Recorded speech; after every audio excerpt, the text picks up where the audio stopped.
Somewhere in the constellation Scutum, roughly 19,000 light-years away, there is a star so impossibly vast that if you placed it where our Sun sits right now, its surface would swallow Mercury, Venus, Earth, Mars, Jupiter, and keep going until it engulfed Saturn's orbit.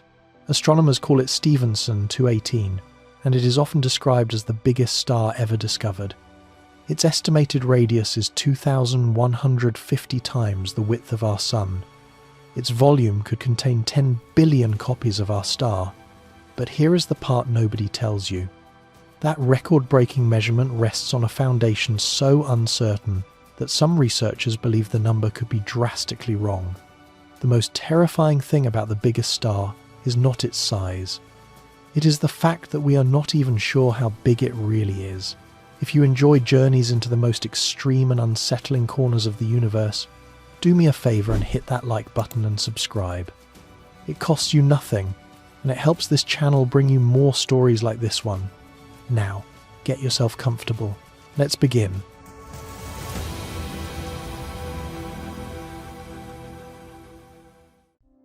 Somewhere in the back of your mind, you carry a simple idea about stars.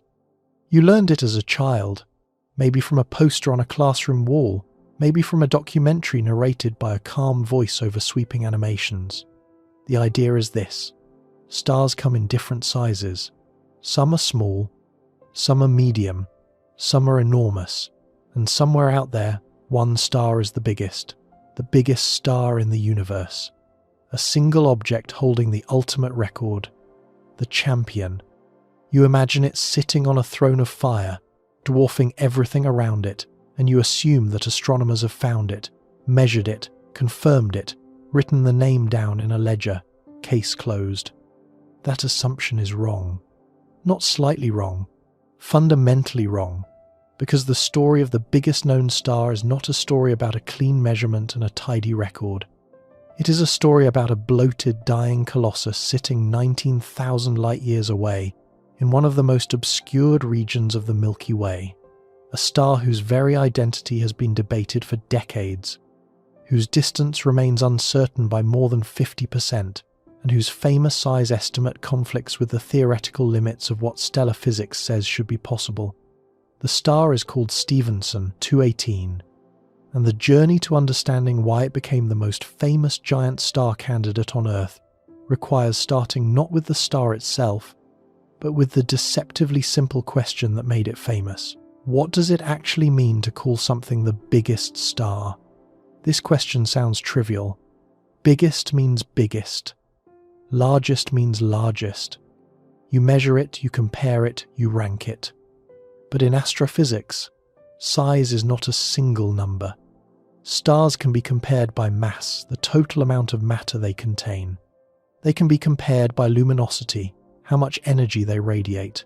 They can be compared by temperature, the heat of their visible surfaces. And they can be compared by radius, the physical distance from the center to the outer edge. These properties do not scale together in simple ways. A star can be extraordinarily massive without being physically large. Neutron stars pack more than the mass of our Sun into a sphere roughly 20 kilometers across. A star can be enormously luminous while remaining relatively compact. Some blue supergiants outshine the Sun by millions of times while maintaining radii only 30 or 40 times larger. And a star can be physically enormous, stretching across billions of kilometers of space, while being surprisingly low in mass compared to its sheer volume. When people talk about the biggest star, they almost always mean radius, physical size, how far the star extends from its center to its outermost visible layer. This is the measurement that produces the jaw-dropping comparisons, the animations where Earth shrinks to an invisible dot beside a stellar sphere that swallows entire planetary orbits. Radius is what makes the story dramatic.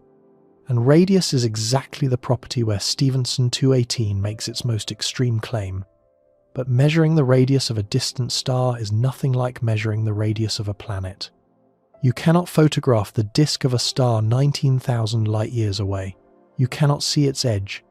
You cannot place a ruler across it. Instead, Astronomers must infer the radius through indirect methods that depend on knowing other quantities first. If you know how luminous a star is, meaning how much total energy it radiates in all directions, and you know its effective surface temperature, you can calculate its radius using a relationship rooted in fundamental physics called the Stefan-Boltzmann law. A cooler star of a given luminosity must be physically larger than a hotter star of the same luminosity, because its surface radiates less energy per unit area and therefore needs more surface area to produce the same total output. This relationship is elegant. It is reliable when your inputs are accurate, but if either the luminosity or the temperature is wrong, the radius you calculate is wrong too. And for Stephenson 218, both inputs carry serious uncertainties. The luminosity depends on knowing the distance.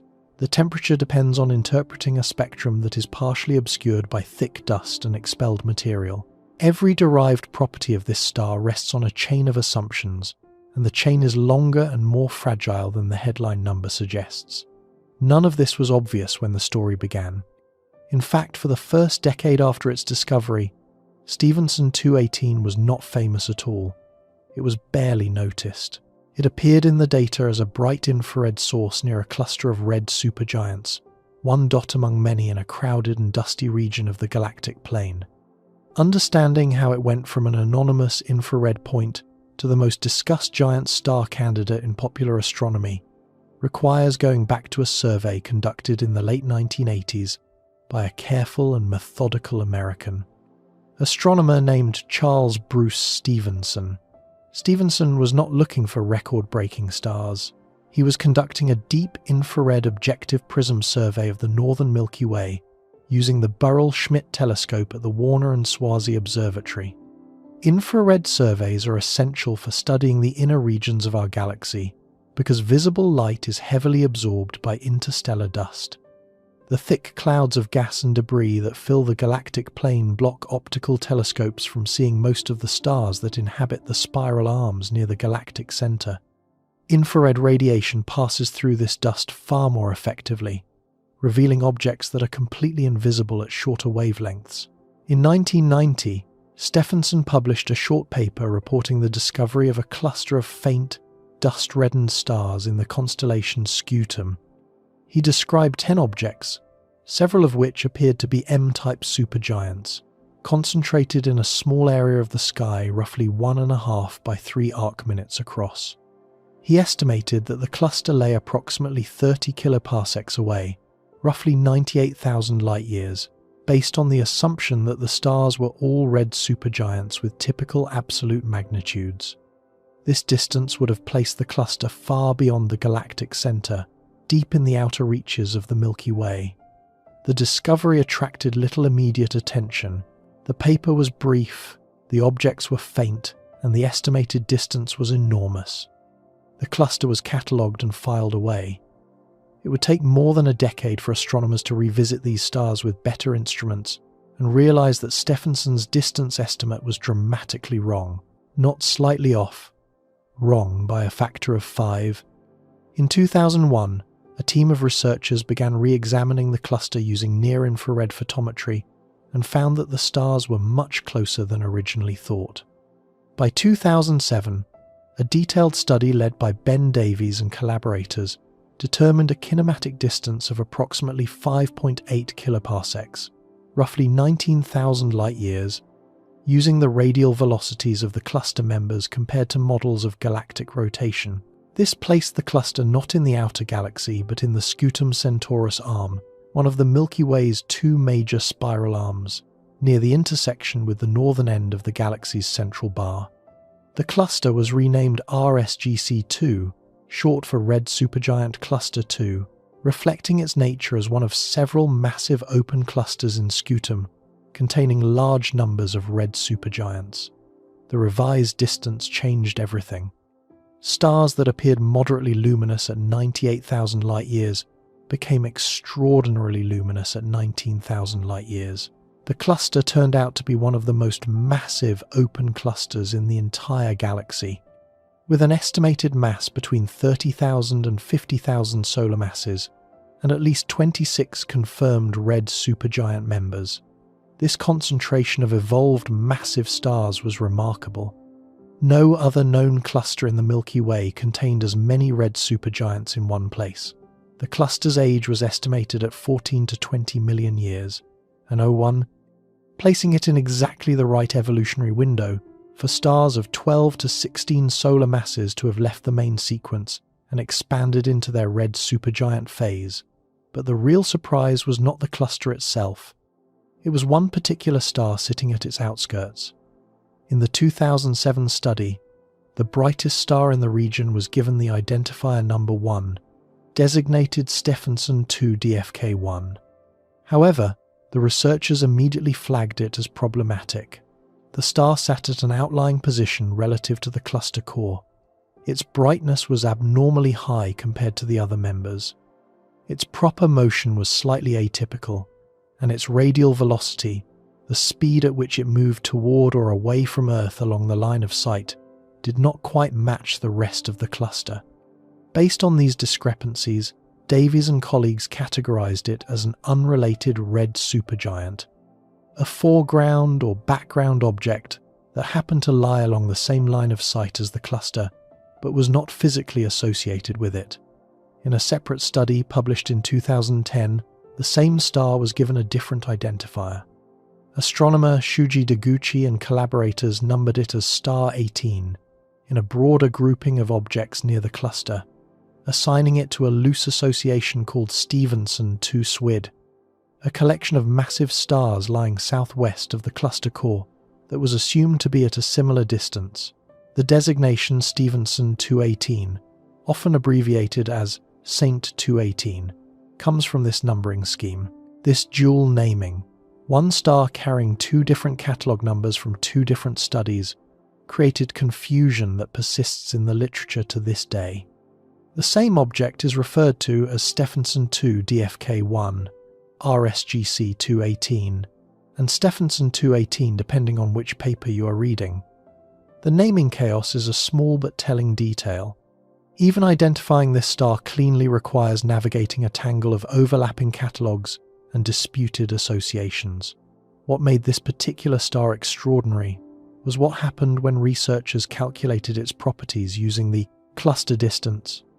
Assuming Stephenson 218 sits at approximately 5.5 to 5.8 kiloparsecs, the same distance as the cluster, its apparent brightness translates into a staggering intrinsic luminosity. A 2012 study using the Australia Telescope Compact Array and a radiative transfer model called DUSTY derived a bolometric luminosity of nearly 440,000 times the luminosity of our Sun. Combined with an estimated effective temperature of approximately 3,200 Kelvin, this yielded a radius of 2,150 solar radii. But the 440,000 figure is not the only luminosity that has been published for this star. An older calculation from 2010, still assuming membership in the Stephenson 2 cluster at 5.5 kiloparsecs, but based on a narrower range of infrared flux densities at 12 and 25 micrometers, produced a dramatically lower estimate of only 90,000 solar luminosities. A newer calculation based on full spectral energy distribution integration at 5.8 kiloparsecs yielded an even higher figure of roughly 630,000 solar luminosities. That means published luminosity estimates for the same star at roughly the same assumed distance span a range from 90,000 to 630,000 solar luminosities, a factor of 7. Since radius is derived directly from the square root of luminosity at a given temperature, this spread implies vastly different possible sizes before the distance or temperature uncertainties are even considered. The 440,000 figure that produces the famous 2,150 solar radii is a middle value in this range, not a consensus. That number deserves a moment of stillness. 2,150 times the radius of the Sun. Our Sun has a radius of roughly 696,000 kilometers. Multiply that by 2,150, and you get a star with a radius of approximately 1.5 billion kilometers, a diameter of 3 billion kilometers. a volume roughly 10 billion times that of the Sun. If you could somehow hollow out this star and pour copies of our Sun inside like marbles into a jar, you would need 10 billion of them before the container was full. This is not a large star. This is not even a very large star. This is a star operating at a scale that breaks the relationship between the word star and any mental image a human being can form. The spectral classification added another layer of extremity. Stephenson 218 was typed as M6, an unusually late spectral type for a supergiant star. Most red supergiants fall in the range M0 to M4. An M6 classification corresponds to an exceptionally cool photosphere, and when you combine that extreme coolness with the enormous luminosity implied by the cluster distance, the result is a radius that sits well above what standard stellar evolution models predict as the theoretical maximum for red supergiants. That theoretical ceiling, known as the Hayashi limit, suggests that red supergiants should not be able to maintain stable structures beyond roughly 1,500 solar radii. Beyond that boundary, the star becomes fully convective and too unstable to sustain its envelope against the forces trying to tear it apart. Stephenson 218's estimated radius exceeds this limit by more than 40%. This tension between observation and theory is not a minor footnote. It is a fundamental problem. Either the measurement is wrong, the theory is incomplete, or something about this star's environment is producing misleading data. Each of these possibilities carries major implications. If the measurement is correct, and the star genuinely extends to 2,150 solar radii, it means our models of the maximum size a red supergiant can achieve need revision. If the measurement is wrong, it means the most famous giant star figure in popular astronomy is based on flawed inputs. And if the environment is distorting the data, perhaps through the thick dust envelope or circumstellar material producing an artificially cool spectral signature, then we are not measuring the star at all, but rather the material surrounding it. The scientific community did not immediately grapple with these tensions in a public way. What happened instead was more gradual and more familiar to anyone who watches how astronomical records enter popular culture. The number 2,150 solar radii appeared in papers. It appeared in databases. It appeared in comparison charts. It migrated from technical literature into Wikipedia articles, YouTube animations, and classroom posters. The caveats that accompanied the number in the original research, the flags about uncertain distance, doubtful cluster membership, and anomalous spectral properties were stripped away during this migration. What arrived in the public consciousness was a clean, confident claim. Stephenson 218, biggest star, 2,150 solar radii. Case closed. But the case was never closed. It was barely opened. To understand why, you need to appreciate how different this situation is from measuring something like the distance to the Moon or the mass of Jupiter. Those measurements are direct. We bounce laser beams off reflectors left on the lunar surface and time the return. We track the orbits of Jupiter's moons and apply Newtonian mechanics. The measurements are precise, repeatable, and tied to well-understood physics with small error bars. Measuring the radius of a star 19,000 light-years away in one of the most dust-choked regions of the Milky Way is an entirely different kind of science. You are not measuring the star. You are measuring the light that arrives at your detector after traveling for 19,000 years through a galaxy full of absorbing and scattering material. You are inferring the star's distance from the motions of other stars that may or may not be physically related to it. You are modelling the star's spectrum through layers of circumstellar dust that may be altering the signal in ways your model does not fully capture. You are estimating a temperature from spectral features that form in an extended, tenuous atmosphere, where the concept of a single well-defined surface temperature may not apply cleanly. At every step, you are making assumptions, and the final number you produce is only as reliable as the weakest assumption in the chain.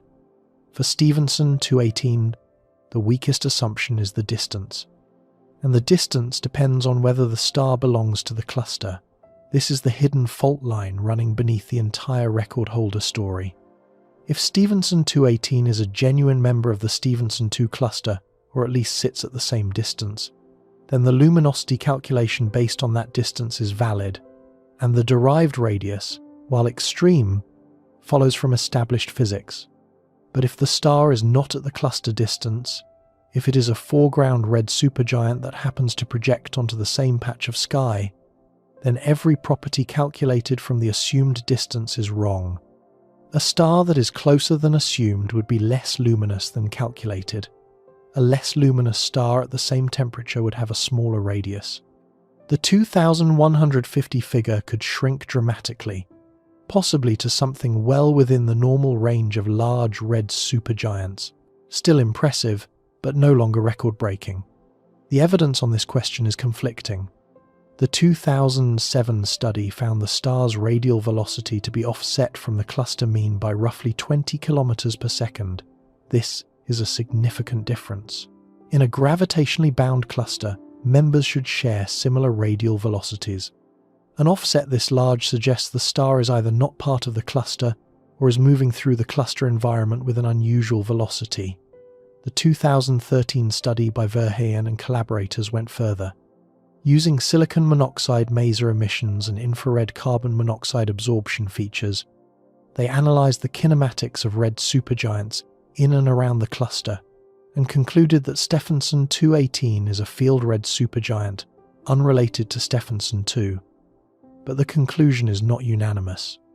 Other researchers have pointed out that a 20 km per second velocity offset is within the range of typical outflow speeds for red supergiants with dense, expanding envelopes.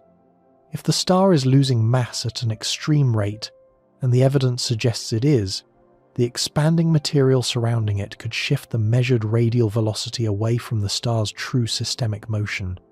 In this scenario, the velocity offset is not evidence of non-membership, but rather evidence of an extreme mass loss episode. The star's unusual infrared excess, detected in multiple studies, supports this interpretation. Stephenson 218 displays strong infrared signatures of a thick circumstellar dust shell created by vigorous mass loss, including maser emissions that indicate extraordinarily high outflow rates. The possibility that the velocity discrepancy is caused by the star's own expanding envelope, rather than by physical separation from the cluster, keeps the membership question alive. Neither side has delivered a decisive blow. The star remains in a scientific limbo, not confirmed as a cluster member, not conclusively ruled out, sitting in an ambiguous space where its most famous property, its record-breaking radius, depends on which interpretation you choose to trust. This ambiguity is uncomfortable. Science prefers clean answers. Popular astronomy especially prefers clean answers, because clean answers make good graphics, good videos, good headlines. The biggest star in the universe is a powerful phrase. It fills screens. It fills thumbnails. It fills the imagination. But the reality behind that phrase is messier than any thumbnail can convey. The star that holds the most famous size record in modern astronomy is a star whose distance is uncertain by more than 50%, whose cluster membership is disputed, whose spectral properties are anomalous, and whose estimated radius exceeds the theoretical maximum predicted by stellar evolution models. None of this means Stephenson 218 is ordinary. It is, by any reasonable interpretation, an extraordinary object. Even skeptical estimates place it among the largest and most luminous red supergiants in the Milky Way. Its mass loss rate is among the highest known for any star of its type. Its infrared brightness dominates its region of the sky. It is a dying giant surrounded by a shell of expelled material, burning through the final stages of its nuclear fuel before an inevitable collapse. Whether its radius is 2,150 solar radii, or something significantly smaller, it remains a star of staggering proportions and scientific importance. But the gap between extraordinary and record-breaking matters. It matters because the record-breaking claim is what made this star famous. It matters because the public understanding of this star is built almost entirely on the headline number. And it matters because the uncertainty surrounding that number reveals something important not just about this star, but about the entire enterprise of measuring the most extreme objects in the universe. What comes next will make the scale viscerally real. You will feel what 2,150 solar radii means when translated into the language of the solar system, the only frame of reference large enough to make a star this size even partially comprehensible. But it will also reveal why a star this bloated, this extended, this diffuse is fundamentally different from the compact, well-defined objects we picture when we hear the word star. The size is terrifying. What the size implies about the star's physical nature is even more so. Numbers do not frighten people, not really. You can tell someone that a star has a radius of 2,150 solar radii, and they will nod politely, maybe raise an eyebrow, and move on with their day. The number is too abstract. It belongs to the same category as national debt figures and the age of the universe, things you accept intellectually but never feel in your chest. To make Stephenson 218 real, you have to abandon the language of solar radii and translate the star into something the human brain actually recognizes. You have to use the only measuring stick large enough to make sense of an object this extreme. You have to use the solar system. Start with what you know. Our sun sits at the center of everything we call home. 8 planets orbit it. The 4 inner worlds, Mercury, Venus, Earth, and Mars, hug relatively close, all of them contained within a sphere roughly 228 million kilometers in radius, the distance from the Sun to Mars. The outer planets, Jupiter, Saturn, Uranus, and Neptune, spread across far greater distances. Jupiter orbits at roughly 778 million kilometers from the Sun. Saturn sits at about 1.43 billion kilometers.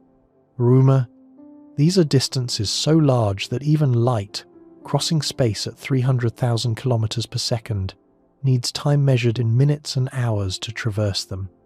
Sunlight takes about 8 minutes to reach Earth. It takes about 43 minutes to reach Jupiter. It takes roughly 79 minutes, more than an hour, to reach Saturn. Now, remove the Sun. Take it away. And in the empty space where it used to be, place Stephenson 218. The star's estimated radius is approximately 1.5 billion kilometers. Remember, this is the radius, the distance from the center to the surface. The surface of this star, its photosphere, does not simply nudge past the inner planets. It does not stop at Mars. It does not even pause at Jupiter. The photosphere of Stephenson 218, based on its most commonly cited size estimate, extends outward past the orbit of Saturn. Mercury is gone. Venus is gone. Earth is gone, swallowed so deep inside the stellar interior that its former orbit sits closer to the star's center than to its surface. Mars is gone. The entire asteroid belt is gone. Jupiter, the largest planet in our solar system, a world so massive it contains more matter than all the other planets combined, is gone. It would orbit not in the black vacuum of space, but inside the body of the star, embedded within an atmosphere of incandescent hydrogen and other gases at temperatures of thousands of degrees. And still the surface keeps going, reaching outward until it approaches or crosses the orbital distance of Saturn, depending on which size estimate you use and how you define the outer boundary of the photosphere. Let that image settle. Every rocky world, every gas giant, every moon, every asteroid, every grain of dust orbiting our sun out to the distance of Saturn would exist inside this single star. Every world human beings have ever set foot on or landed a probe on, from the surface of the moon to the plains of Mars to the descent onto Saturn's moon Titan, would exist inside this single star. Even the mighty Cassini spacecraft, which spent 13 years orbiting Saturn, would have spent its entire mission inside the photosphere. Only the outermost planets, Uranus and Neptune, and the distant Voyager probes now drifting beyond the heliosphere would remain outside, orbiting in the darkness beyond the star's bloated edge. To grasp the sheer volume involved, consider what it means for one object to have a volume 10 billion times greater than another. Our sun is already vast. You could line up 109 Earths across its diameter. You could fit roughly 1.3 million Earths inside it. Now multiply that interior space by 10 billion. The result is a cavity so enormous that the concept of fitting objects inside it loses all intuitive meaning. You are no longer talking about a large sphere. You are talking about a region of space that dwarfs the distance between worlds. Light offers another way to feel the scale. A beam of light circling the sun at its equator would complete the trip in about 14.5 seconds. The sun is large by any human standard, but to light it is a brief sprint. Now send that same beam of light around the equator of Stephenson 218. The circumference of the star, based on the estimated radius, stretches to approximately 9.4 billion kilometers. Light, covering 300,000 kilometers every second, would need roughly 8 hours and 45 minutes to complete a single lap. You could wake up in the morning, send a photon racing around this star's surface, go to work, sit through meetings, eat lunch, handle the afternoon, and the photon still would not have finished its circuit by the time you sat down for dinner. A journey that takes 14 seconds around the sun takes nearly 9 hours around Stephenson 218. The star is so large that light itself needs the better part of a working day to trace its outline. But here is where the scale comparison begins to reveal something deeper than mere size. Because when you picture a star this large, your mind probably imagines a scaled-up version of the sun. A dense, blazing sphere with a well-defined surface, just bigger. That image is completely wrong. Stephenson 218 is nothing like a scaled-up sun. It is a fundamentally different kind of object, one that challenges what the word star even means at these extremes. Our sun is dense. Its average density is roughly 1.4 grams per cubic centimetre, slightly denser than water. Near its core, the density climbs to around 150 grams per cubic centimetre, more than 10 times the density of lead. The sun is a tightly packed ball of plasma, held in shape by the balance between the inward pull of gravity and the outward push of radiation pressure and thermal energy from nuclear fusion. Its surface, the photosphere, is sharply defined. There is a clear boundary where the solar plasma becomes transparent enough for light to escape. Below that boundary, the sun is opaque. Above it, the thin solar atmosphere gives way quickly to the vacuum of space. You can photograph the sun and see a crisp disk with a visible edge. Stephenson 218 has no such clarity. When a red supergiant expands to these extreme dimensions, its outer layers become extraordinarily tenuous. Imagine taking the mass of a moderately heavy star, perhaps 30 to 50 times the mass of the Sun, and spreading it across a volume 10 billion times larger than the Sun's. The resulting average density is almost unimaginably low. The outer envelope of a star like this is closer in density to a laboratory vacuum than to anything you would recognize as a solid or even a gas. You could pass through the outer layers of this star and barely notice a change in your environment. The material is there, hydrogen and helium plasma glowing at a few thousand degrees, but it is spread so thin that individual atoms may be separated by distances vastly larger than in any gas you have ever encountered on Earth. Imagine you could pilot a spacecraft toward this star from interstellar space. For a long time, there would be nothing unusual. Empty vacuum, cold and dark. Then, gradually, you would enter the circumstellar dust shell, the envelope of expelled material surrounding the star. You would not see a wall or feel a jolt. Your instruments would simply begin registering a faint increase in particle density, a thin haze of silicate dust grains and gas molecules drifting outward from the star at tens of kilometers per second. The dust would glow faintly in the infrared, warmed by the distant stellar radiation, but to your eyes the environment would still appear essentially empty. You could travel inward for millions of kilometers through this shell, and the change would be barely perceptible. The density would increase, the temperature would rise slightly, but you would still be flying through material far more diffuse than the thinnest wisp of smoke on Earth. Eventually, your instruments would register the photosphere, the nominal surface of the star, the depth at which the plasma becomes just opaque enough for photons to escape freely. But crossing this boundary would feel nothing like landing on a surface. There would be no ground, no wall, no sudden change. One moment you would be in the extended atmosphere. The next moment you would be nominally inside the star. The difference in density between just outside and just inside the photosphere would be negligible by any human standard.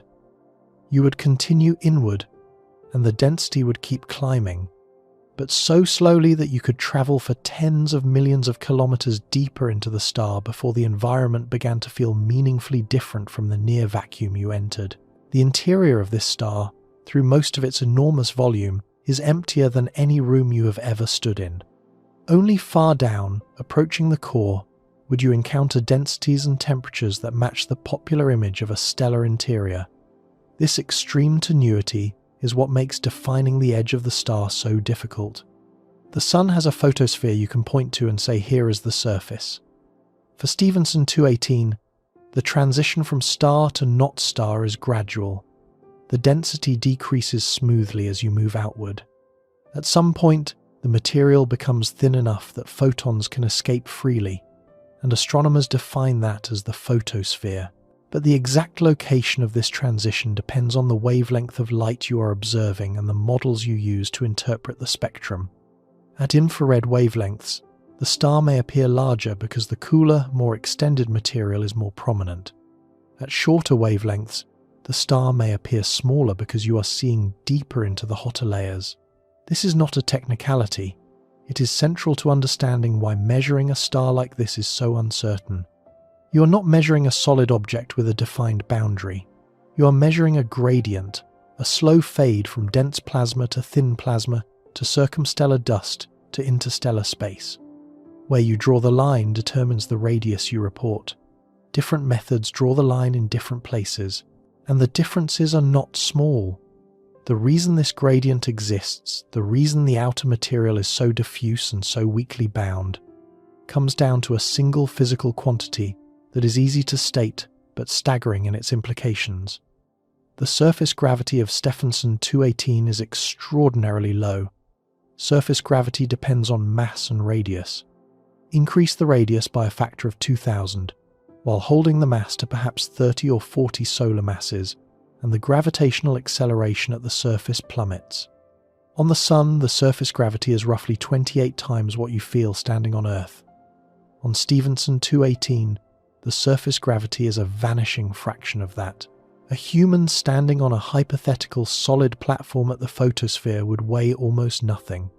The gravitational pull at that distance from the star's center, spread across so vast a sphere, is negligible by everyday standards.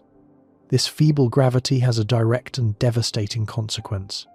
The star cannot hold on to its own surface. Gas molecules in the photosphere move at thermal velocities determined by the local temperature. At 3,200 Kelvin, hydrogen atoms move at roughly 7 to 8 kilometers per second.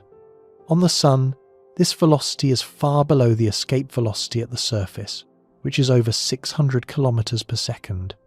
No thermal motion can overcome the Sun's gravitational grip.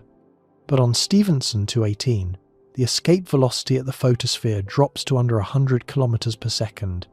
The thermal motions of the gas, combined with radiation pressure from the star's own luminosity pushing outward on every atom and dust grain, are nearly sufficient on their own to lift material off the surface. The star's atmosphere does not sit in comfortable equilibrium the way the Sun's does. It sits on the edge of escape, a reservoir of gas perched at the lip of a gravitational well so shallow that a modest push from convection, from pulsation, from a spike in radiation pressure, is enough to send material streaming into space permanently. This is why the mass loss is so extreme. It is not that Stephenson 218 is doing something exotic to expel material.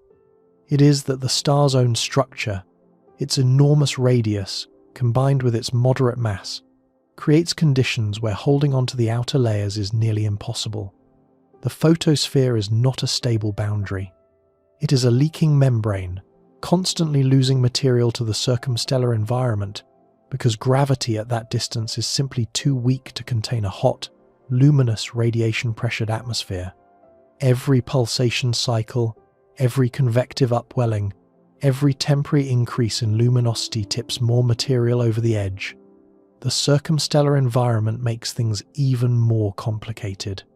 Stephenson, 218, is losing mass at a ferocious rate. Estimates place its mass loss rate at roughly 1.35 times 10 to the negative fifth solar masses per year. That means the star sheds roughly 4 to 5 Earth masses every single year, a river of material flowing steadily outward from the stellar surface into the surrounding space. Over the course of the star's red supergiant lifetime, which may span only a few 100,000 years, the cumulative mass loss is enormous. The expelled material does not simply vanish, it forms a dense, extended envelope of gas and dust surrounding the star, a cocoon of circumstellar matter that absorbs and re-emits radiation at infrared wavelengths. This dust envelope is directly detected in observations. Stephenson 218 displays a significant infrared excess, meaning it emits more infrared radiation than you would expect from the stellar photosphere alone. The excess comes from the warm dust surrounding the star, heated by the star's own radiation and glowing at longer wavelengths. Strong silicate emission features at 10 and 18 micrometers have been detected, indicating the presence of oxygen-rich dust grains in the envelope. Water masers, regions where water molecules amplify microwave radiation through stimulated emission, have also been detected around the star.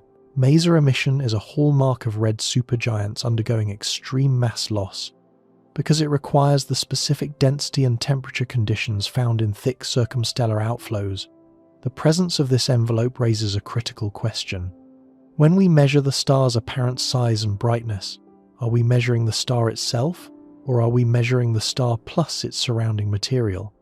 If the dust envelope contributes to the observed flux in ways that the models do not fully account for, then the derived luminosity could be wrong. And if the luminosity is wrong, the radius is wrong. This problem is not hypothetical. It has happened before with other giant star candidates. WOHG 64, a red supergiant in the Large Magellanic Cloud, was once believed to have a radius approaching 3,000 solar radii. Then astronomers realized its surrounding dust was not a spherical shell but a torus, and radiation escaping through the cavity had been inflating the apparent luminosity. A single geometric correction cut the inferred radius nearly in half. We will return to WOHG 64 and other revised contenders later in this story, but the principle it illustrates applies directly to Stephenson 218. Any unmodelled asymmetry in the circumstellar dust, any geometric effect that channels radiation preferentially toward or away from our line of sight, could be distorting the luminosity we derive and therefore the radius we calculate. The star's thick dust envelope is confirmed. Its geometry is not. The same type of correction could apply to Stephenson 218. The star's spectral energy distribution has been described as somewhat peculiar. Published fluxes do not fit neatly within the accepted range of temperatures for red supergiants, and they do not conform cleanly to standard reddening laws.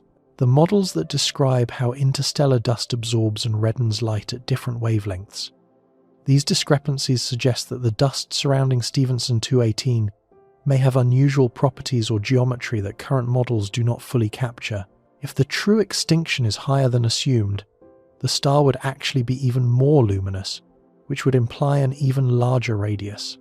But if the circumstellar material is inflating the apparent infrared flux in ways that mimic a lower temperature or higher luminosity, the radius could be smaller than calculated.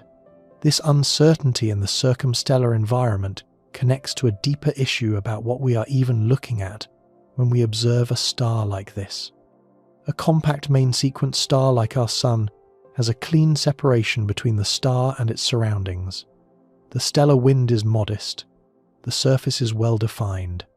The spectrum reflects the conditions at a relatively thin photospheric layer, but for an extreme red supergiant, the boundary between star and surroundings dissolves. The photosphere is not a sharp surface, but a broad, fuzzy region where the density drops gradually and the temperature changes slowly with altitude. Above the photosphere, the extended atmosphere blends into the stellar wind. The stellar wind blends into the circumstellar dust shell. The dust shell blends into the interstellar medium. At no point is there a clean break. Astronomers sometimes describe these stars as resembling diffuse clouds more than distinct objects. The comparison is imperfect, but it captures something real. When you look at a star like Stephenson 218, you are looking at a vast, bloated mass of tenuous plasma, surrounded by an even vaster halo of expelled material, all of it glowing faintly in the infrared, all of it contributing to the signal your telescope receives. Extracting the properties of the actual star from this layered, extended source requires modelling assumptions that are difficult to verify independently. The mass loss itself is one of the most important and least understood aspects of extreme red supergiants. Stars lose mass throughout their lives, but the rate increases dramatically in the red supergiant phase. The mechanisms driving this mass loss are still debated. For moderately luminous red supergiants, radiation pressure on dust grains that form in the cool outer atmosphere is thought to be the primary driver. As the grains absorb photons from the star, they are accelerated outward, dragging gas with them through friction. But for the most luminous and extended red supergiants, additional mechanisms may be at play. Large-scale convective motions in the stellar envelope, which can produce convective cells half the size of the star itself, may intermittently lift material above the photosphere to regions where dust can form and radiation pressure can take over. Pulsations in the stellar envelope, driven by instabilities in the nuclear-burning shells deep inside the star, may also contribute by periodically compressing and expanding the outer layers. For Stephenson 218, the mass loss rate is among the highest observed for any red supergiant. This means the star is actively destroying itself. Every year, material equivalent to several Earth masses leaves the star and will never return. Over thousands of years, the cumulative loss reshapes the star's structure, stripping away outer layers and potentially exposing deeper, hotter regions. Eventually, this process may contribute to the star's transition away from the red supergiant phase entirely, possibly evolving toward a bluer state before its core collapses in a supernova. But before that final collapse, the star exists in a state of extraordinary tension. Gravity pulls inward, trying to compress the star. Radiation pressure pushes outward, trying to blow the envelope apart. Convection churns the interior, transporting energy from the deep nuclear-burning regions to the diffuse surface in rolling motions that may take years to complete a single cycle. The envelope pulsates, swelling and contracting over periods of hundreds or thousands of days. The balance between these competing forces is precarious. A star this extended is a star on the verge. It is not a stable, long-lived structure like a main-sequence star that can burn steadily for billions of years. It is a brief, unstable, terminal phase in the life of a massive star, lasting, perhaps, a few 100,000 years before something gives way. This instability is part of what makes the Hayashi limit relevant. The Hayashi limit, named after Japanese astrophysicist Chushiro Hayashi, describes a boundary on the Hertzsprung-Russell diagram, the fundamental chart that plots stellar luminosity against surface temperature. The limit defines the lowest effective temperature a star of a given luminosity can maintain, while remaining in hydrostatic equilibrium, the state where gravity and internal pressure balance each other throughout the star's interior. Stars cooler than this limit become fully convective and cannot sustain a stable structure. They sit in what theorists sometimes call a forbidden zone on the diagram. For red supergiants, the Hayashi limit translates into a maximum radius of approximately 1,500 solar radii. Beyond this size, the models predict that the star's envelope becomes too unstable to persist. The material either falls back inward or is expelled outward, but the star cannot remain in a steady state at that extended radius. Stephenson 218's estimated radius of 2,150 solar radii exceeds this theoretical ceiling by roughly 43%. Either the star has found a way to exist in a state that theory says is forbidden, the theory is missing something important about extreme stellar envelopes, or the measurement is wrong. Each of these possibilities carries weight. Theoretical models of red supergiants are known to be sensitive to assumptions about convection, mass loss, and the mixing length parameter, a tunable quantity that describes how efficiently convective cells transport energy. Small changes in these assumptions can shift the predicted Hayashi limit by hundreds of solar radii. It is possible that the actual upper boundary for red supergiant radii is higher than current models suggest, and that stars like Stephenson 218 are showing us where the real limit lies. Alternatively, the star may not be in true hydrostatic equilibrium at all. It may be in a brief, transient state of extreme expansion, a temporary bloating episode driven by an intense mass loss event or a shell-burning instability that will not last long on astronomical timescales. Stars in such transient states can temporarily exceed theoretical steady-state limits because they are not in equilibrium. They are dynamically evolving. But the most straightforward resolution remains the simplest one. The estimated radius may be too large. If the distance is wrong, the luminosity is wrong, and the radius shrinks. If the temperature is even slightly higher than the 3200 Kelvin estimate, the radius shrinks further. If the circumstellar dust is contaminating the flux measurements, the derived luminosity may be inflated. Any combination of these effects could bring the true radius down from 2150 solar radii to something closer to 1500 or below, within the range predicted by theory and consistent with the sizes of other well-studied red supergiants. This does not diminish the star. Even at 1500 solar radii, Stephenson 218 would be among the largest stars in the galaxy. A star that size would still extend past the orbit of Jupiter. It would still have a volume billions of times greater than the Sun. It would still be a dying colossus in the final stages of massive stellar evolution, shedding material at a prodigious rate and heading toward a core collapse supernova that will scatter heavy elements across hundreds of light-years of interstellar space. The star is spectacular regardless of whether it holds the record, but the record is what made it famous, and the record is what makes the uncertainty so important, because if you strip away the 2150 figure and replace it with a number 40 or 50% smaller, Stephenson 218 is no longer the biggest known star. It becomes one of several very large red supergiants jostling for position in a list where every entry carries similar caveats and similar error bars.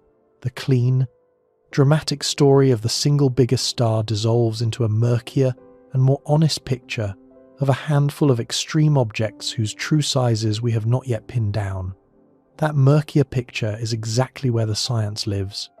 What follows will open the hood on the measurement itself, trace the chain of assumptions link by link, and show precisely why astronomers disagree about how much confidence to place in the famous radius. It will reveal that the question is not simply how big is this star, but rather how much do we really know about a dying object 19,000 light-years away, hidden behind dust, bleeding material into space, and sitting at the intersection of observational uncertainty and theoretical limits that even specialists find uncomfortable. Every measurement in science tells two stories. The first story is the number itself, the result, the headline, the figure that ends up on posters and in documentaries. The second story is how that number was obtained, what assumptions went into it, what could go wrong, how fragile the chain of reasoning really is. For most astronomical objects, the second story is boring. The methods are well tested, the error bars are small, and the result is trustworthy enough that nobody loses sleep over it. For Stephenson 218, the second story is the entire point. Because the most famous number associated with this star, the estimated radius of 2150 solar radii, is not a direct measurement. It was never a direct measurement. It is the output of a calculation that depends on three quantities, each of which carries its own uncertainty. And when you trace those quantities back to their sources, You find a chain of inference held together by one assumption so contested that entire research papers have been written arguing about whether it is justified. The chain works like this. To calculate the radius of a distant star, you need its luminosity and its effective surface temperature. Luminosity tells you how much total energy the star radiates. Temperature tells you how much energy each square meter of its surface emits.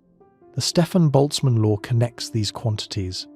A star that emits a known total energy at a known temperature must have a specific surface area, and from that surface area you can derive the radius. The math is clean. The physics is well established. The problem is not the formula. The problem is the inputs. Start with luminosity. You cannot measure luminosity directly. What you measure is the apparent brightness of the star as seen from Earth, the amount of light that actually reaches your telescope after travelling 19,000 light-years through gas, dust, and the interstellar medium. To convert apparent brightness into intrinsic luminosity, you need to know two things. First, you need the distance. Luminosity drops off with the square of the distance, so a star twice as far away appears 4 times dimmer.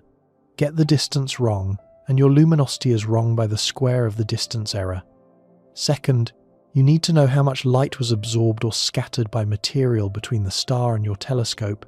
This correction, called extinction, is particularly severe for Stephenson 218, because the star lies in one of the most heavily obscured regions of the galactic plane, deep in the Scutum Centaurus arm, where dust is thick and pervasive.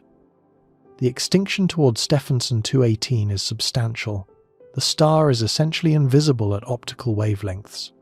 You cannot see it with a visible light telescope no matter how large your mirror is.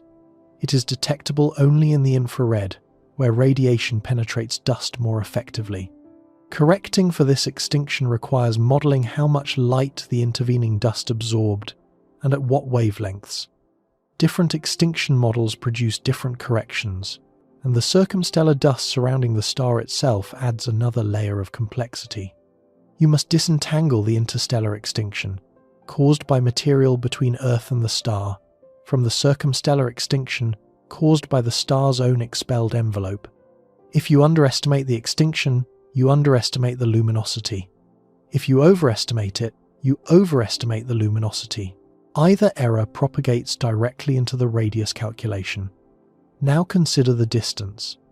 This is where the entire edifice becomes precarious. Stephenson 218 is too far away and too heavily obscured for direct parallax measurement. The method where astronomers observe the tiny apparent shift in a star's position as Earth orbits the Sun and use basic trigonometry to calculate the distance. Parallax works beautifully for nearby stars.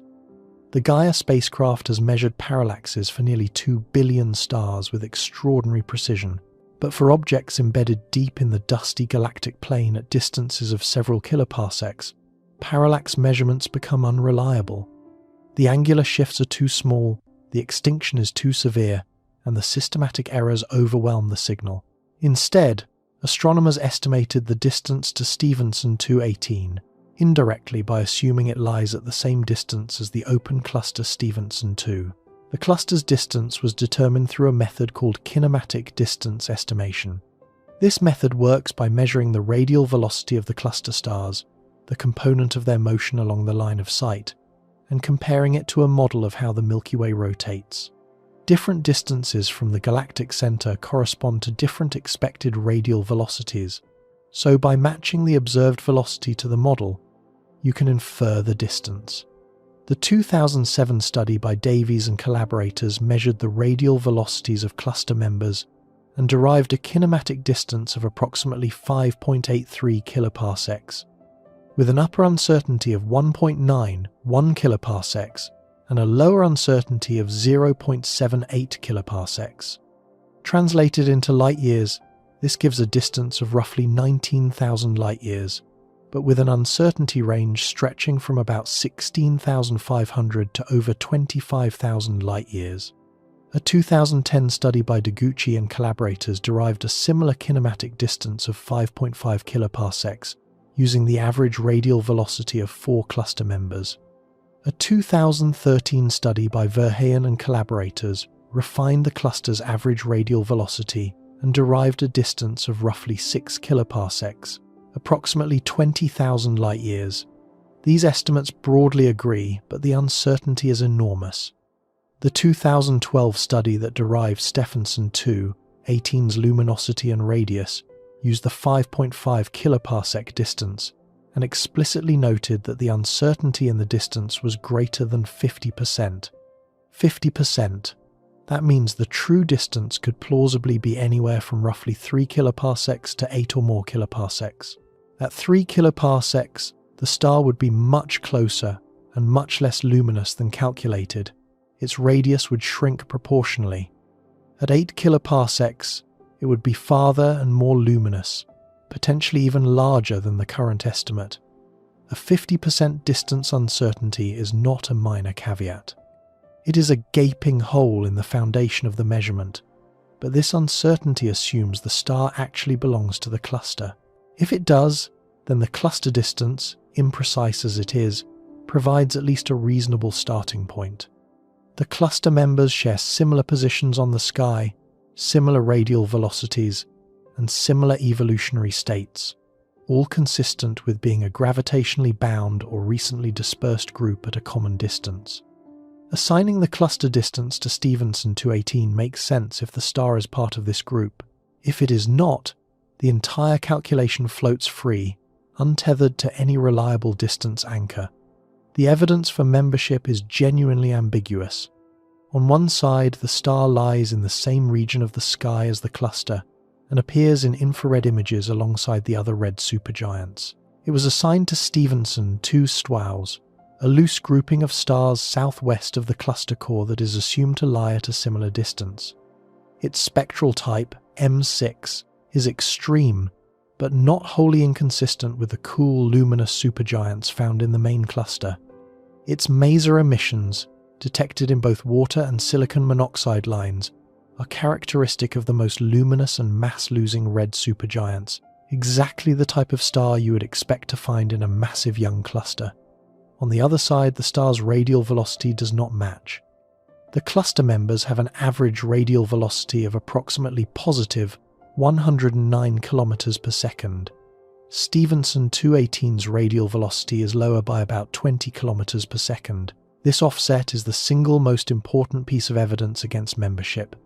In a gravitationally bound cluster, the velocity dispersion, the range of speeds among members, is typically only a few kilometers per second. A 20 kilometer per second offset places the star well outside the expected velocity range. The 2013 study by Verheyen and collaborators examined this discrepancy directly. Using silicon monoxide maser emission and infrared carbon monoxide absorption, they compared the radial velocities of red supergiants in and around the cluster and concluded that Stephenson 2.18's velocity was significantly different from the cluster mean. Their interpretation was straightforward. The star is a field-red supergiant, a massive, evolved star that happens to lie along the same line of sight as the cluster, but is not physically associated with it. It could be in front of the cluster, behind it, or at the same distance but unrelated. Without an independent distance measurement, there is no way to tell. But the counter-argument has not been dismissed. A radial velocity offset of 20 kilometers per second is within the range of typical outflow speeds for red supergiants with dense, expanding circumstellar envelopes. When astronomers measure a star's radial velocity using spectral lines that form in or near the photosphere, they are measuring the motion of the star's surface material.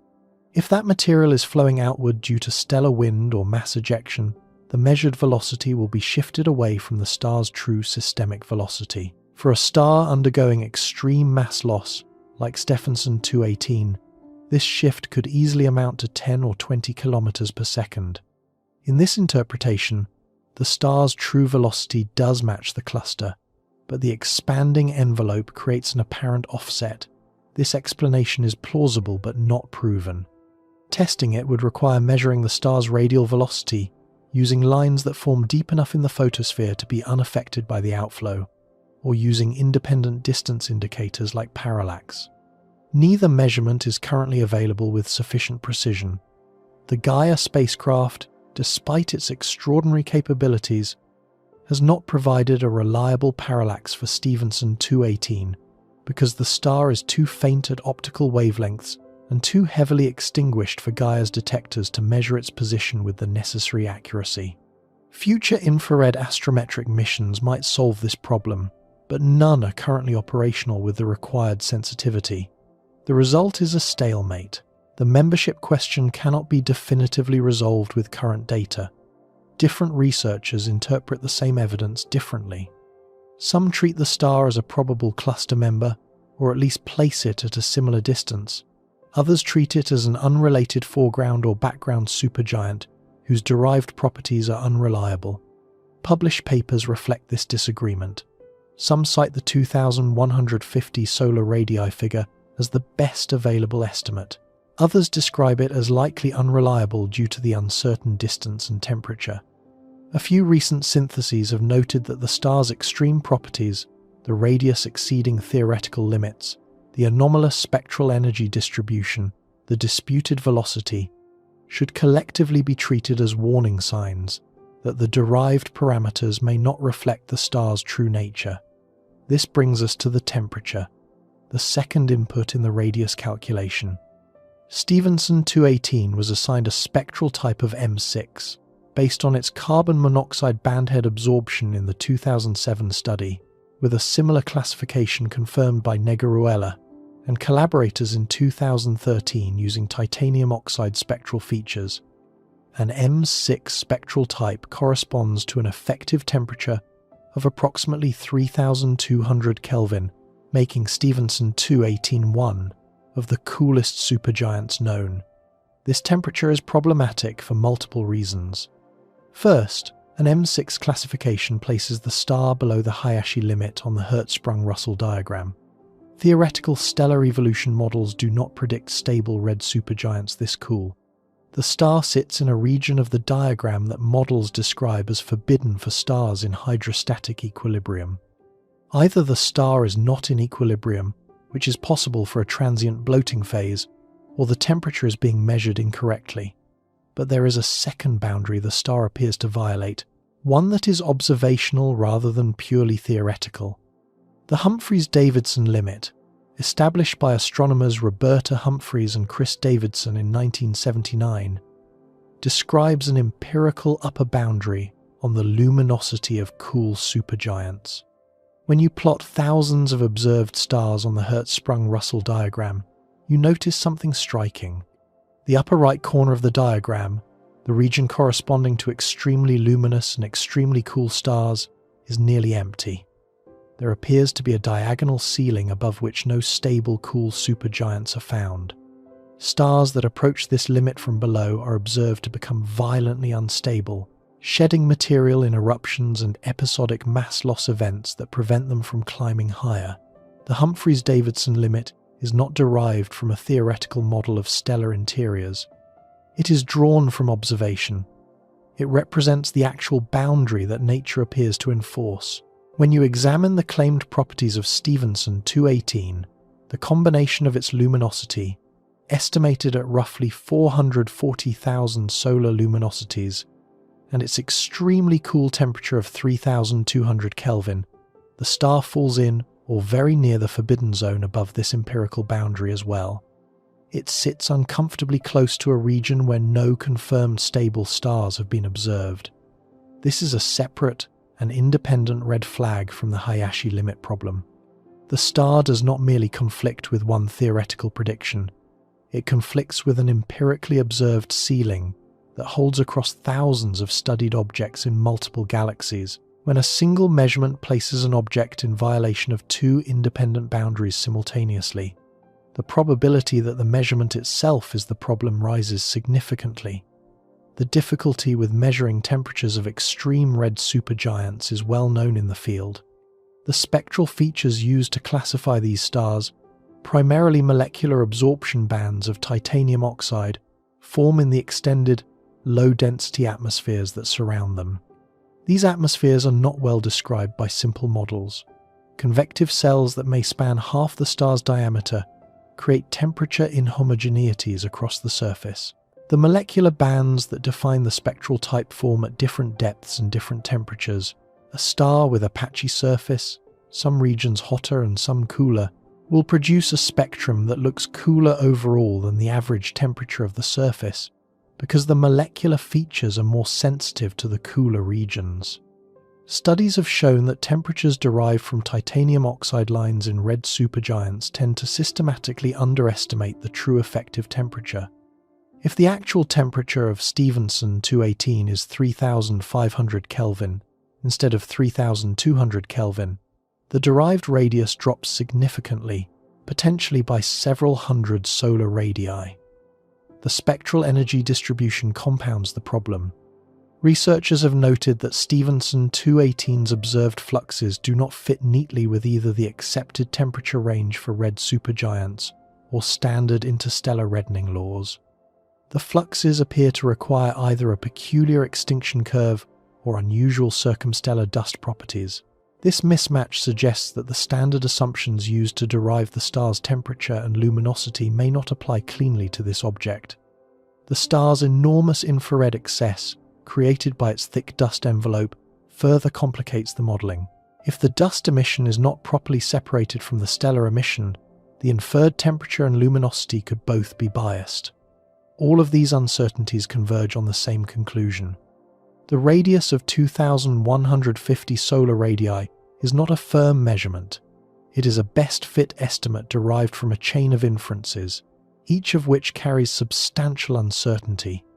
The distance is uncertain by more than 50%. The cluster membership is disputed. The temperature may be underestimated due to systematic biases in spectral analysis. The luminosity is affected by uncertain extinction corrections and circumstellar contamination. Change any one of these inputs by a modest amount and the radius changes dramatically. Change 2 or 3 simultaneously and the result could be a star that is still impressively large but well within the range of other known red supergiants.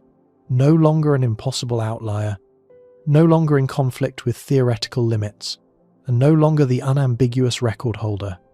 To appreciate what this means for the biggest star title, you need to see how the same pattern has played out with other famous candidates. The story of UY Scuti is the most instructive example. For years, UY Scuti was celebrated as the largest known star, with a radius estimated at 1,708 solar radii, based on a 2013 study that measured its angular diameter and combined it with a distance of roughly 9,500 light-years. The number appeared everywhere, in textbooks, in size comparison videos, in popular articles. UY Scuti became synonymous with extreme stellar size. Then the Gaia spacecraft provided new parallax data. The Gaia Data Release 2 yielded a revised distance estimate for UY Scuti that was significantly smaller than the previously assumed value. A closer star with the same apparent brightness is less luminous. A less luminous star at a given temperature has a smaller radius. When astronomers recalculated UY Scuti's radius using the new Gaia distance, the result collapsed.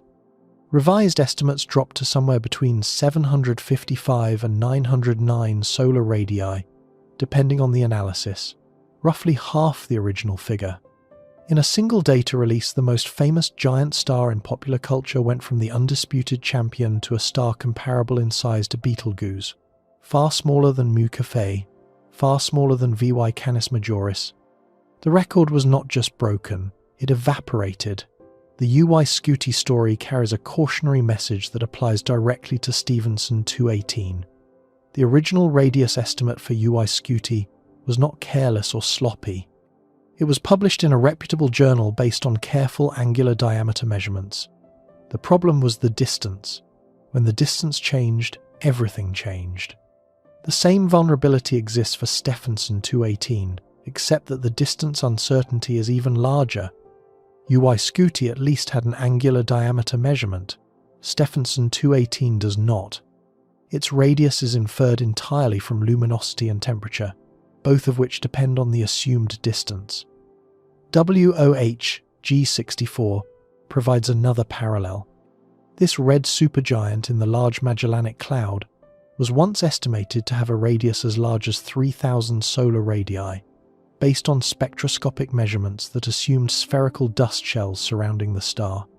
When very large telescope observations in 2007 revealed the dust to be shaped like a torus rather than a sphere, the geometric correction reduced the inferred luminosity dramatically.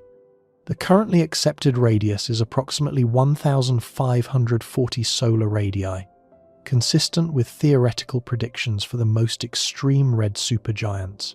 In 2024, further observations by the VLTI directly imaged the dusty torus, and a study suggested WO-G64 might have transitioned to a yellow hypergiant with a radius of only 800 solar radii. However, that interpretation was challenged in early 2026 by spectroscopic data from Jacco van Loon's team at Kiel University, which detected molecular absorption bands indicating the star remains a red supergiant after all. The anomalous observations were instead explained by the periastron passage of a binary companion whose tidal forces temporarily distorted the primary's outer atmosphere.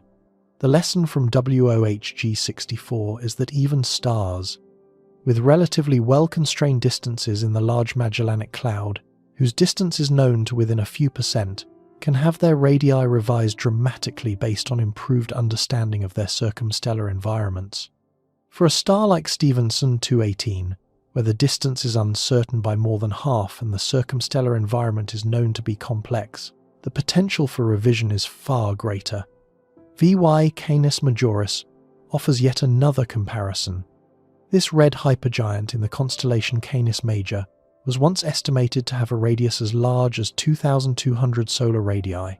Subsequent measurements revised this downward to approximately 1,420 solar radii. Still enormous but significantly smaller than the original claim. The revision came from improved distance estimates and better modelling of the star's extended atmosphere and dust shell.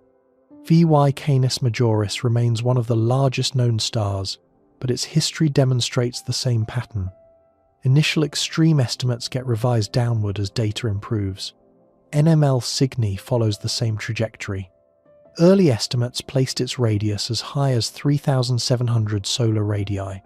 More recent values range from approximately 1,183 to 2,770 solar radii, a range so broad that the star could be either the largest known or merely one of several comparable giants, depending on which measurement you trust.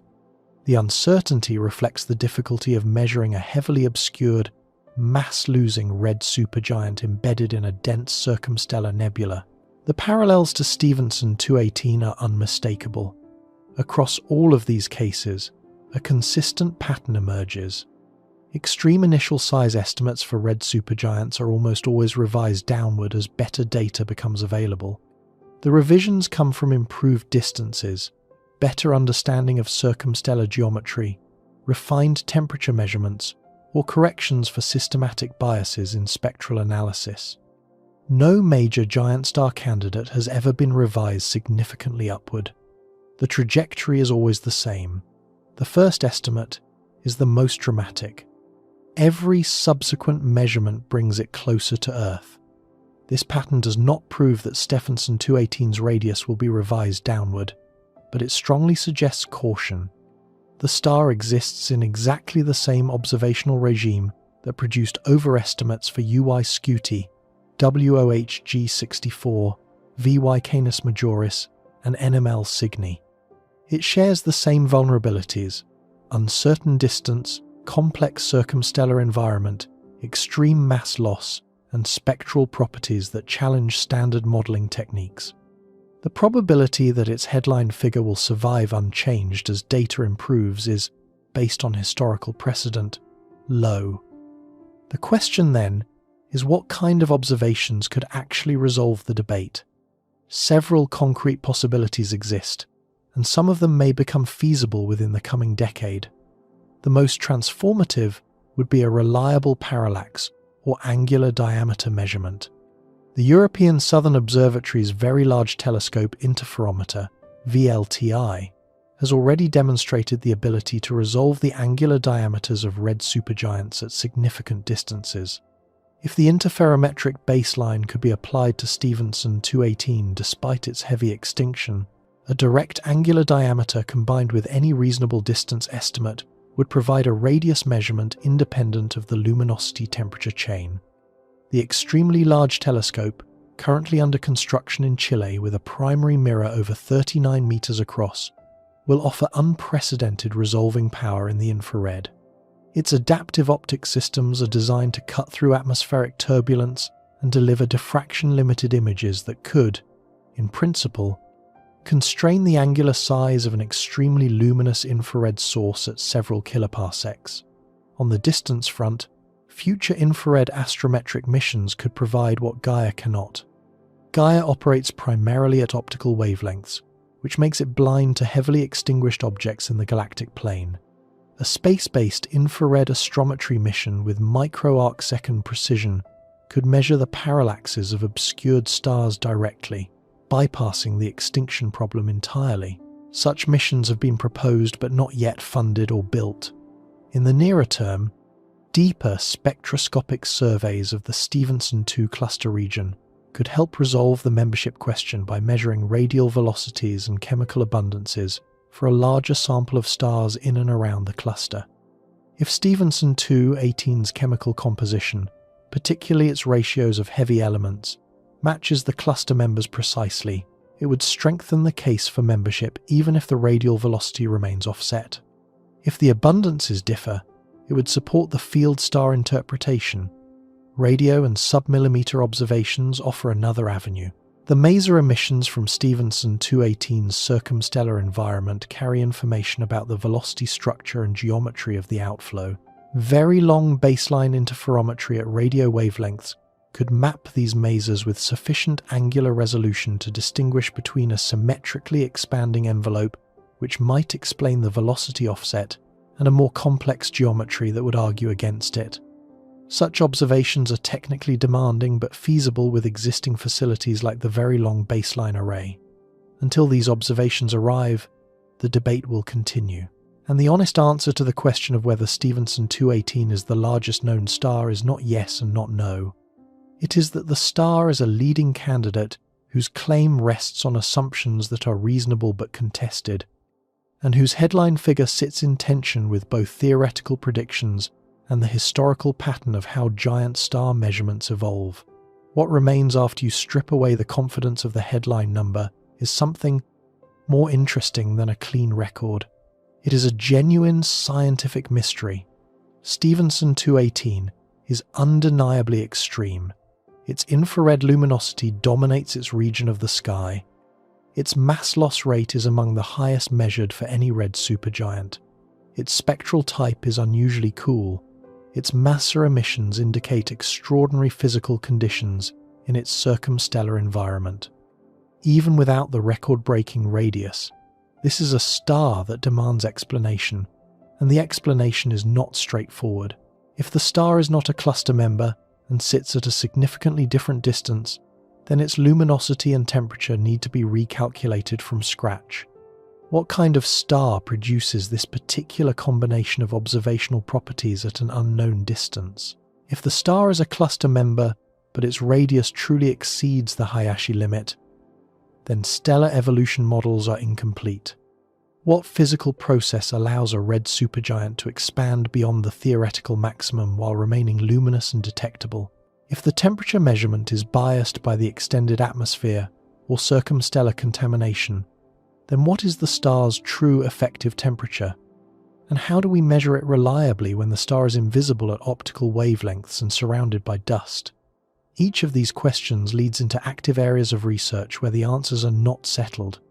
The physics of extreme red supergiants remains one of the less well understood chapters of stellar evolution, precisely because these stars are rare, distant, heavily obscured, and short-lived. They represent a tiny fraction of all stars in the galaxy. They exist in a phase that lasts only a few 100,000 years, and they tend to inhabit the most dust-choked regions of the galactic plane where observation is hardest. Building a statistical understanding of their properties requires finding and characterizing many such objects, and the current sample remains small. Stephenson 2.18 sits at the extreme end of this small sample. Whether it truly holds the record or not, it represents one of the most extreme data points we have for red supergiant properties. Understanding it correctly matters not just for ranking purposes, but for testing the theoretical framework that predicts how massive stars evolve, how they lose mass, how they die, and how they enrich the interstellar medium with the heavy elements necessary for planets and life. Getting its radius right is not about defending a title.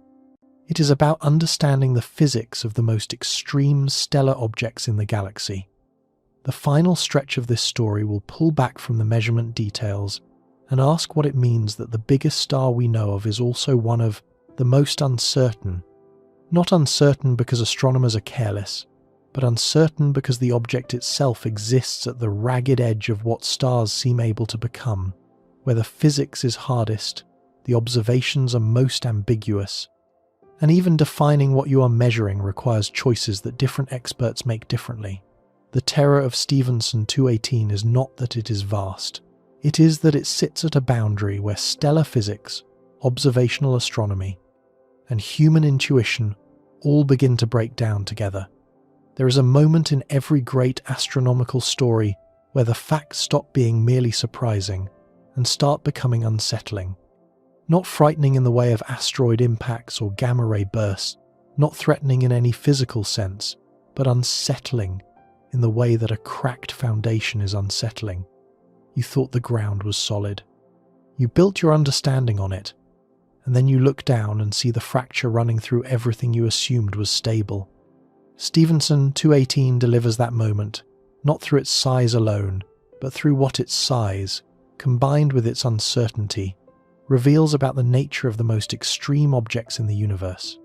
The terrifying truth about the biggest known star is not that it might swallow Saturn's orbit. It is that the most extreme stars push both stellar physics and human measurement to their absolute limits. And what emerges from that collision is not a clean record, but a zone of genuine ignorance dressed up in confident-sounding numbers. To understand why this matters beyond the story of one particular star, you need to step back and look at what red supergiants like Stephenson 2.18 actually are. Not what they look like in artists' impressions or size comparison videos, but what they are physically. Because the popular image of a giant star, a vast glowing sphere sitting majestically in space, is misleading in ways that go far beyond aesthetics. It hides the most important thing about these objects, which is that they are dying. A red supergiant is not a star in its prime. It is a star in its final act. The story begins millions of years earlier, when a massive star, perhaps 25 or 30 times the mass of the Sun, ignites hydrogen fusion in its core and takes its place on the main sequence, the long stable phase where stars spend most of their lives. During this phase, the star is hot, blue, compact, and relatively well behaved. It burns hydrogen steadily, converting trillions of tons of hydrogen into helium every single second. The outward pressure from this fusion exactly balances the inward pull of gravity, and the star exists in a stable equilibrium that can persist for millions of years. But massive stars burn fast. A star 30 times the mass of the Sun does not live 30 times as long.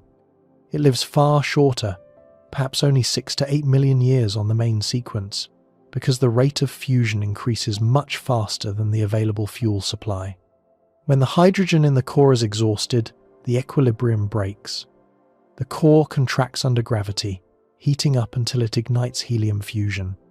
The energy released by the contracting core and the new shell of hydrogen burning around it pushes the outer envelope outward. The star expands. Its surface cools. It reddens. Over a period measured in thousands of years, the compact blue giant transforms into something almost unrecognizable, a bloated, cool, luminous red supergiant, with a radius hundreds or even 1,000 times larger than it had on the main sequence. This expansion is not gentle. It is driven by deep structural changes in the star's interior that propagate outward through the envelope in ways that are still not fully understood. The core becomes a dense, hot furnace cycling through progressively heavier elements, helium fusing to carbon, carbon to neon, neon to oxygen, oxygen to silicon, each stage shorter and more desperate than the last. The outer envelope, meanwhile, becomes a vast, diffuse, convectively churning ocean of hydrogen and helium that barely knows the core exists. The connection between the two regions is maintained by radiation and convection, but the timescales are so different that the envelope and the core evolve almost independently. The core races toward collapse on a schedule measured in thousands of years. The envelope drifts and pulses on timescales of centuries or longer. This disconnect between the frantic interior and the sluggish exterior is part of what makes red supergiants so difficult to model. The core physics is relatively well understood. Nuclear reaction rates are measured in laboratories. The equations of state for dense matter are constrained by particle physics experiments. The neutrino physics that will ultimately trigger the core collapse is complex but tractable. But the envelope physics is a different world.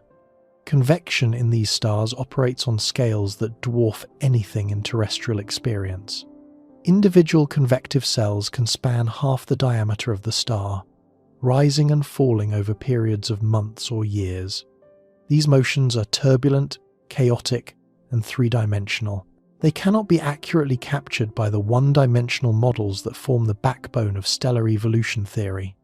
The standard treatment of convection in stellar models uses an approximation called mixing length theory. Developed in the 1950s, and still employed today because nothing better has proven computationally feasible for full evolutionary calculations. Mixing length theory describes convection using a single tunable parameter, the mixing length ratio, which sets the typical distance a convective element travels before dissolving into its surroundings. This parameter is calibrated against observed stars, primarily the Sun, and then applied uniformly across all stellar types. But there is no physical reason to expect that a parameter calibrated on the Sun should work for a star 2,000 times larger with a surface gravity millions of times weaker. The convective motions in a red supergiant are qualitatively different from those in the Sun. They are slower, larger, more irregular, and more coupled to the star's pulsational behavior. Using the same convective prescription for both objects is a known limitation, and it introduces systematic uncertainty into every prediction about red supergiant structure, including the predicted maximum radius. This is why the Hayashi limit, the theoretical upper boundary for red supergiant radii at approximately 1,500 solar radii, should be understood not as a hard wall but as a prediction with soft edges. The limit emerges from models that use mixing length theory to describe convection. If the true convective behavior in extreme red supergiants differs from what mixing length theory predicts, the actual limit could be higher or lower. Some researchers have argued that the Hayashi limit should be regarded as approximate, subject to revision as three-dimensional simulations of red supergiant convection improve. Others maintain that the limit is robust because it reflects fundamental thermodynamic constraints rather than the details of convection. The debate is unresolved, and Stephenson 218 sits squarely in the middle of it. The star's spectral type adds another dimension to this theoretical tension.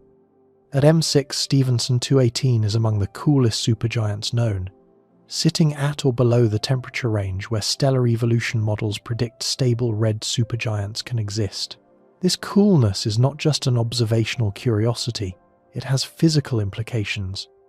A cooler photosphere means the molecular opacity in the outer atmosphere is higher, because molecules like titanium oxide and water form more readily at lower temperatures. Higher molecular opacity changes how radiation escapes the star, which in turn affects the thermal structure of the envelope and the balance between radiation pressure and gravity. At extremely cool temperatures, the opacity becomes so sensitive to temperature that small changes can trigger large structural responses. The envelope becomes what physicists call a tightly coupled system, where perturbations amplify rather than damp out. This sensitivity helps explain why extreme red supergiants are variable. Stephenson 218, like most red supergiants, is not constant in brightness. It fluctuates over periods of hundreds to thousands of days, brightening and dimming as its envelope expands and contracts. These pulsations are not the regular, clockwork oscillations of a Cepheid variable star. They are irregular, sometimes semi-periodic, sometimes chaotic, driven by the complex interplay of convective motions, opacity changes, and nuclear shell-burning instabilities deep in the interior. The star breathes, but it does not breathe steadily. Each cycle is slightly different. The amplitude varies, the period shifts, the star is not in equilibrium. It is constantly adjusting, constantly teetering, constantly negotiating the balance between the forces trying to hold it together and the forces trying to blow it apart. Mass loss is the most dramatic expression of this instability. Red supergiants shed material from their surfaces at rates that increase sharply with luminosity and radius. For the most extreme objects, the mass loss rate can exceed 10 to the negative fifth solar masses per year, meaning the star loses the equivalent of several Earth masses annually. Over the few 100,000 years of the red supergiant phase, this adds up to several solar masses of material expelled into the surrounding space.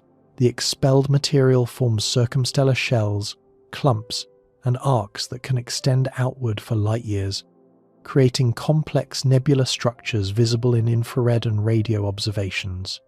The driving mechanism behind this mass loss remains one of the major unsolved problems in stellar astrophysics. As we explored earlier, the combination of dust-driven winds, convective upheavals, and pulsation-driven ejections all contribute. But no single model fully accounts for the observed rates in the most extreme red supergiants. The rates exceed what standard wind models predict, sometimes by large margins. This gap between predicted and observed mass loss is not a minor calibration problem. It points to missing physics in our understanding of how the most luminous cool stars interact with their own envelopes. Some researchers suspect that the most dramatic mass loss events are not steady outflows at all, but episodic eruptions. Brief, violent episodes where a significant fraction of the envelope is shed in a single convulsive event, lasting years or decades rather than millennia.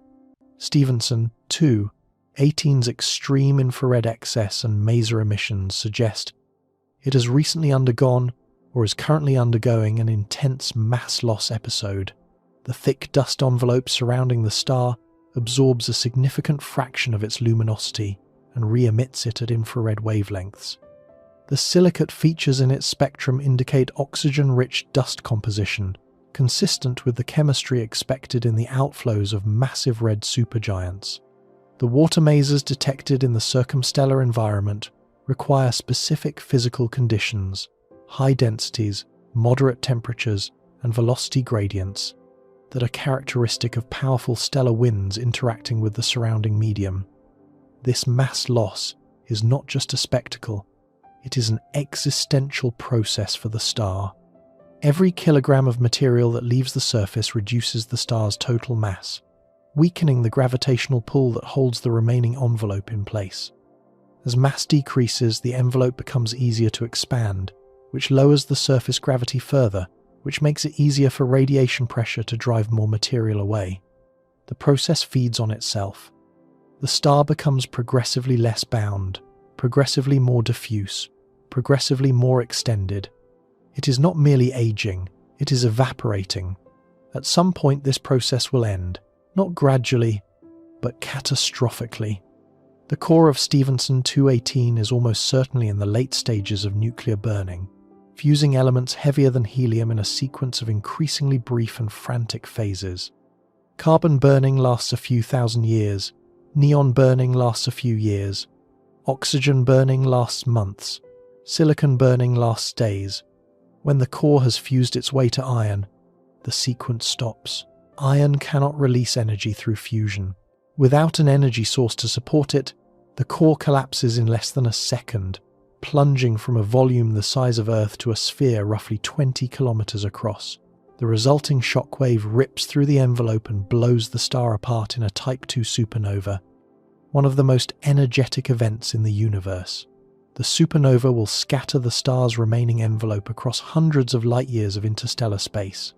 Heavy elements forged in the core and during the explosion itself, carbon, oxygen, silicon, iron, and heavier elements created by the flood of neutrons during the collapse, will mix into the surrounding gas clouds and eventually be incorporated into new generations of stars and planets. Some fraction of the material in your body was once part of a star like Stephenson 218, a massive giant that lived fast, expanded beyond comprehension, shed its outer layers into space, and finally exploded in a death so violent it briefly rivaled the combined light of 1 billion ordinary stars.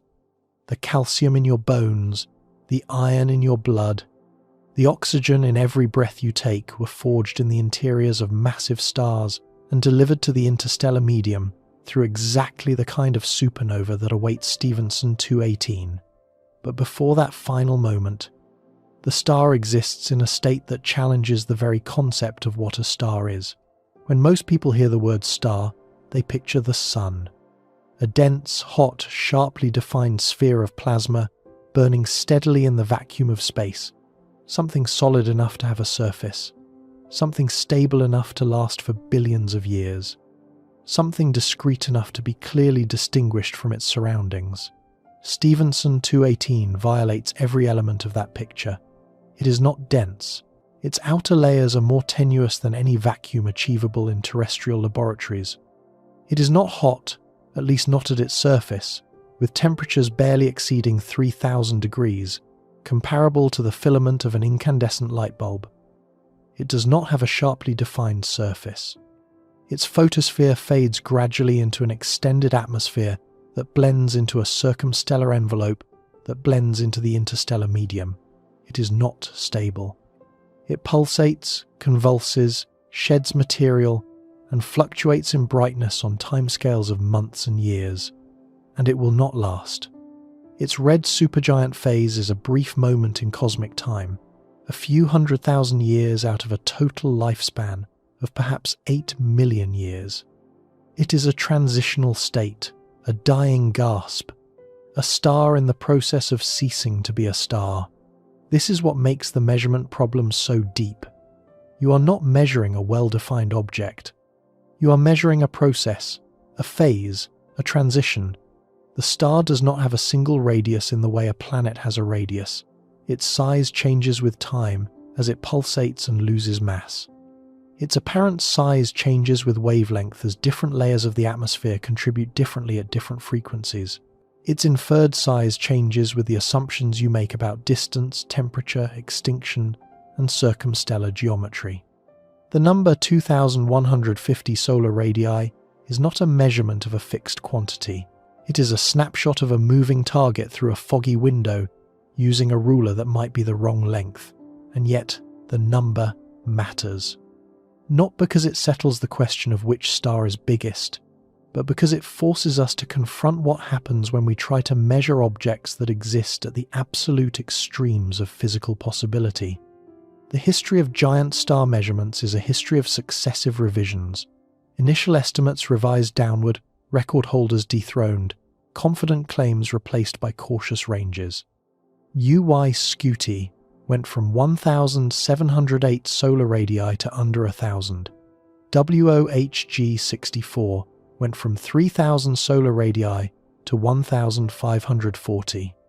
VY Canis Majoris went from over 2,000 to approximately 1,420. NML Cygni remains uncertain by more than a factor of 2. Each revision reflects improved data, better modelling, and more careful treatment of the systematic uncertainties that plague these measurements. Each revision tells the same story. The most extreme initial estimates are almost always too large. Stephenson 218 has not yet undergone its revision. The 2,150 figure has persisted in the literature and in popular culture because no new measurement has definitively replaced it. But the conditions for revision are all present. The distance is uncertain. The cluster membership is disputed. The temperature may be systematically underestimated. The circumstellar environment is complex and not fully modelled. When better data arrives, whether from future infrared astrometric missions, improved spectroscopic analysis, or deeper surveys of the Stephenson 2 cluster region, the number will almost certainly change. The direction of the change, based on every precedent in the field, is likely to be downward. But here is the part of the story that deserves to outlast any particular number. Even if Stephenson 218's radius is revised to 1,500 solar radii, or 1,200, or even less, the star will still be one of the largest and most extreme objects in the galaxy. It will still be a dying colossus shedding its outer layers into space at a prodigious rate. It will still be approaching the end of its nuclear fuel supply and heading toward a core collapse supernova. And it will still represent a class of objects that sit at the boundary between what stars can be and what they cannot. That boundary is the real story. Not the ranking, not the title, not the question of which particular star happens to measure a few hundred solar radii larger than its competitors on any given day. The real story is that the universe produces objects so extreme that even our best instruments and our most sophisticated models struggle to describe them accurately. The largest stars are not merely big versions of ordinary stars. They are qualitatively different objects, governed by physical processes that operate in regimes where our theories are least reliable and our observations are most difficult. They exist at the intersection of stellar evolution, convective physics, mass loss theory, dust chemistry, and observational technique, and at each of these intersections, the uncertainties compound. The fact that we cannot say with confidence which star is the largest is not a failure of astronomy. It is an honest reflection of how science works at the boundaries of knowledge. Clean answers exist in the middle of parameter space, where objects are well behaved and well observed. At the extremes, where the physics is hardest and the data is sparsest, certainty gives way to ranges, estimates, and competing interpretations. This is not a flaw, it is the signature of genuine exploration. The edge of knowledge is always fuzzy, and the most extreme objects in the universe live precisely at that edge. Stephenson 218 is terrifying, not because it might be the biggest star. It is terrifying because it represents a category of object that pushes everything we know to its breaking point. Stellar evolution models strain to accommodate it. Convective theories cannot fully describe it. Mass loss prescriptions cannot fully explain it. Observational techniques cannot fully resolve it. Distance methods cannot reliably place it. Even the concept of a stellar surface becomes ambiguous when applied to it. It is a star that exists at the ragged boundary of what the word star can contain. And out there in the Scutum Centaurus arm, buried behind thousands of light years of gas and dust, invisible to every optical telescope on Earth, Stephenson 218 continues to burn. Its core fuses ever heavier elements in a countdown that has no pause button. Its envelope swells and contracts in slow, irregular pulses. Its wind carries material outward at tens of kilometers per second, building a circumstellar tomb from its own substance. It does not know it is famous. It does not know that millions of people have watched videos declaring it the biggest star in the universe. It does not know that its most celebrated property is debated by the very scientists who study it. It simply exists, vast and unstable, quietly shedding itself into the dark, waiting for the moment when the last fuel is spent, the core surrenders to gravity, and the star that may or may not be the largest we have ever found announces its death in a flash of light that will outshine 1 billion suns. When that light reaches Earth, 19,000 years from now, no one alive today will be here to see it. The supernova will arrive as news from a star whose name we gave it, whose size we argued about, and whose true nature we never quite managed to pin down. The biggest star in the universe is not a settled fact written in stone.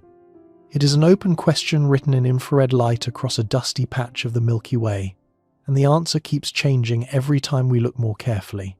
That is not a disappointment. That is exactly what makes the universe worth looking at. The most extreme objects in existence are also the most uncertain, and the uncertainty is not a gap in our knowledge. It is a window into the places where the universe operates beyond the limits of what we have learned so far. Stephenson 218 sits in that window, enormous, unstable, unresolved, and utterly magnificent.